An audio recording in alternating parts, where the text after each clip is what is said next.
अब बात करते हैं उस मर्डर केस की जिसकी चर्चा घर घर में हो रही है। राजा रघुवंशी की वाइफ सोनम ने आज पुलिस के सामने कबूल कर लिया कि उसने ही अपने पति राजा की हत्या करवाई। उसके प्रेमी राज कुशवाहा के 3 दोस्तों ने राजा का मर्डर किया और फिर सबने मिलकर राजा की डेड बॉडी को गहरी खाई में फेंक दिया। वो राजा को मारने के इरादे से ही हनीमून के बहाने शिलोंग ले गई थी। आज सोनम के परिवार वालों ने भी मान लिया कि राजा के मर्डर में सोनम शामिल थी। सोनम के भाई ने राजा के घर जाकर उसके परिवार वालों से माफी मांगी और सोनम से सारे रिश्ते खत्म करने का ऐलान किया। आज मेघालय पुलिस ने सोनम के साथ साथ मर्डर में शामिल आकाश, आनंद और विशाल को कोर्ट में पेश किया। अब सभी से पूछताछ की जा रही है। मेघालय पुलिस ने आज क्या क्या बताया, रिमांड एप्लीकेशन में क्या खुलासे किए, उसकी डिटेल्स आपको दूं। उससे पहले उस वक्त की तस्वीरें दिखाता हूं जब इंदौर में अचानक राजा रघुवंशी के घर सोनम का भाई पहुंचा और सबसे हाथ जोड़कर माफी मांगी।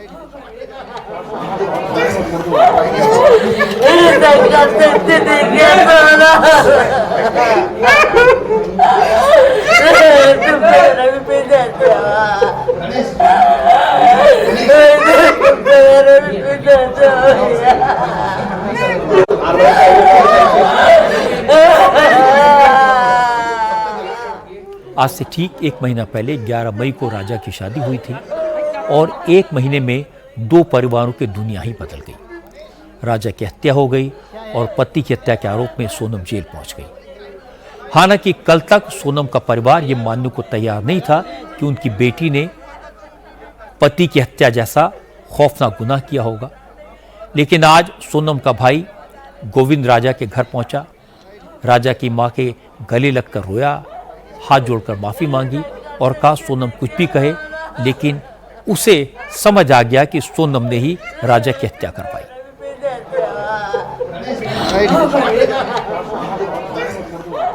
राजा की मां रो रो कर यही पूछते रही कि उसकी बेटी की गलती क्या थी। राजा से सोनम ने किस जन्म का बदला लिया। बहुत बड़ी गलती हो गई। राजा की मां बार बार यही कहती रही कि सोनम इतना बड़ा कदम उठा लेगी, इसका उन्हें जरा भी अंदाजा नहीं था। अगर सोनम के मन में ऐसा कुछ था, वो शादी से खुश नहीं थी तो बता देती, राजा की जान लेने की क्या जरूरत थी। सोनम के भाई गोविंद राजा की मां के इन सवालों का कोई जवाब किसी के पास नहीं है। वो सिर्फ रोता रहा, माफी मांगता रहा। मां से मिलने के बाद सोनम का भाई राजा के भाई विपिन के साथ घर से बाहर आया, रिपोर्टर से बात की और साफ साफ कहा वो सोनम से 2 मिनट के लिए मिला था। सोनम बार बार खुद को बेकसूर बता रही थी, लेकिन सोनम से बात करके उसे समझ आ गया कि राजा की हत्या सोनम ने ही करवाई है।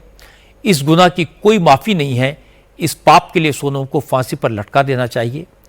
गोविंद ने कहा इस केस में जितने भी आरोपियों के नाम आए हैं वो सारे राज कुशवाहा से रिलेटेड हैं, उसके परिचित हैं, इसलिए उसे पक्का यकीन है इस केस में सोनम और राजा दोनों पूरी तरह से इन्वॉल्व हैं और उन्होंने ही राजा रघुवंशी की हत्या को अंजाम दिया। सोनम के भाई गोविंद ने कहा वो राजा के परिवार का दुख कम तो नहीं कर सकता, मां को उसका बेटा वापस तो नहीं लौटा सकता, लेकिन उसने और उसके पूरे परिवार ने सोनम के साथ रिश्ता तोड़ दिया है। अब उनका परिवार राजा रघुवंशी को इंसाफ दिलाने के लिए सोनम के खिलाफ कोर्ट में केस लड़ेगा और उसे सजा दिलवा कर रहेगा। उसने कोई अभी ऐसा कबूल नहीं करा है कि उसने हत्या करी है, मगर जो सबूत मिल रहे हैं उस हिसाब से मुझे 100% पता है कि उसी ने ये काम करा है और करवाया गया है। अच्छा, आपकी सोनम के साथ जो बाकी लोगों के नाम है वो सब कंफर्म हो गए? हाँ, वो एक्चुअली सब नाम राज कुशवाहा से रिलेटेड है, इसलिए मुझे कंफर्म है कि वो सही है। अच्छा, आपने परिवार से क्या माफी मांगी यहाँ पर जो आपने शादी करवाई थी, उसके बाद अभी आप भावुक हुए, माँ से गले मिले, रोए, आपको पश्चाताप है क्योंकि यहाँ पर एक बेटा खत्म हो गया है? देखिए, मैं कोई होता नहीं हूँ परिवार से माफी मांगने वाला, तो मैंने माफी तो मांग ली है, मगर इस परिवार ने एक बेटा खोया है और जो मैंने लड़की दी थी उस लड़की की जगह पे मैं इस परिवार का हिस्सा हूँ, उससे रिश्ता हमने तोड़ दिया है और इस परिवार का हिस्सा मैं हूँ और आज से सभी चीजें मैं करूंगा उसके खिलाफ, क्योंकि राजा मेरा बहुत प्रिय था। असल में 8 जून को आधी रात के बाद जब सोनम गाजीपुर के ढाबे में पहुंची थी तो उसने सबसे पहले अपने परिवार वालों को फ़ोन किया था। आधे घंटे तक परिवार के लोगों से बात की थी। इसके बाद परिवार वालों ने ही पुलिस को इन्फॉर्म किया था। अगले दिन 9 जून को सोनम का भाई गोविंद गाजीपुर पहुंचा था। उसने बहन से मिलने की कोशिश की। पुलिस ने 2 मिनट का मौका दिया। उस दौरान सोनम ने गोविंद से कहा उसका राजा के मौत से कोई संबंध नहीं है, उसका कोई रोल नहीं है, उसे तो किडनैप किया गया था और कोई उसे यहाँ छोड़कर गया है। इसलिए उस वक्त सोनम के परिवार वालों ने भी उसे बेकसूर माना था। लेकिन अब जिस तरह से सारी कड़ियां जुड़ गई हैं, हत्यारे गिरफ्तार हो गए हैं, राज कुशवाहा भी पकड़ा गया है, सारे सबूत सामने आ गए हैं, तो सोनम के परिवार को भी समझ में आ गया कि सोनम ने ही हनीमून पर अपने पति की हत्या करवाई। आज सोनम के भाई से मिलने के बाद राजा की मां ने कहा गुनाह सोनम ने किया, उसे इसकी सजा मिलनी चाहिए, इसमें उसके भाई की कोई गलती नहीं है। यही बोला है कि सोनम को फांसी दिलवाई जाए, गोविंद भैया ने बोल के गए। आप गोविंद को माफ कर रहे हैं, आप उनको लगता है कि वो राजा के लिए दुखी थे, वो जी राजा के लिए दुखी थे, सोनम के लिए दुखी नहीं है वो। गोविंद की कोई गलती माता जी आपको? गोविंद की कोई गलती। अब तक पुलिस की इन्वेस्टिगेशन में भी सोनम के परिवार वालों का कोई रोल सामने नहीं आया है।